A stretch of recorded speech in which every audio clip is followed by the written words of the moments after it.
We've shared so much with those who invaded us, with our invaders.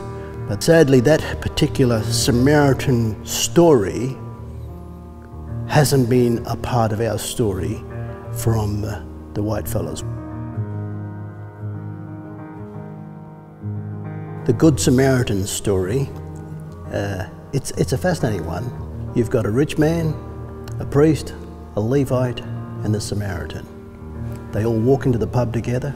Sounds like a cruel joke, but it's not. I mean, this story is about being, who is your neighbour?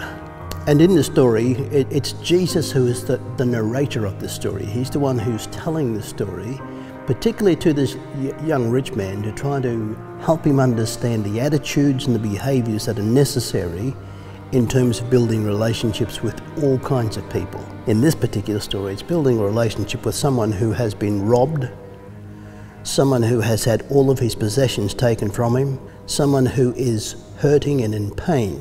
You know, as Jesus narrates this story, I think in his heart of hearts is this huge desire that we won't become like those priests or those Levites and just leave this to others to deal with, but we would be the ones who would turn aside, come over and heal the wounds and the hurts that we have created, or you have created, on the Aboriginal people, from the church side of things anyways.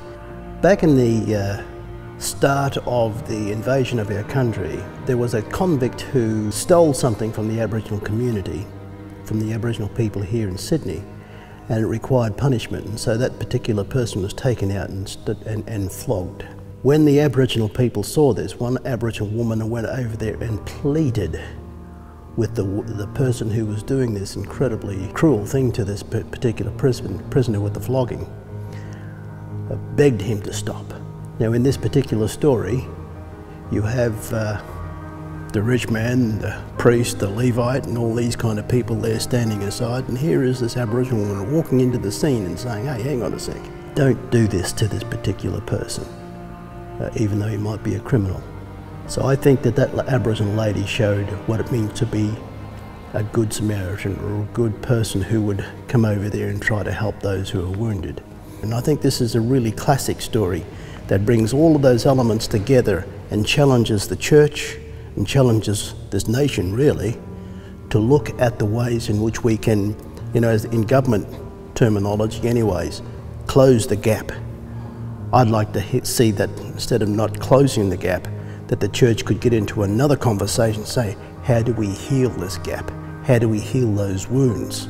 And walk together and work together with the Aboriginal Christian leadership to bring about that kind of healing over so many hundreds of years.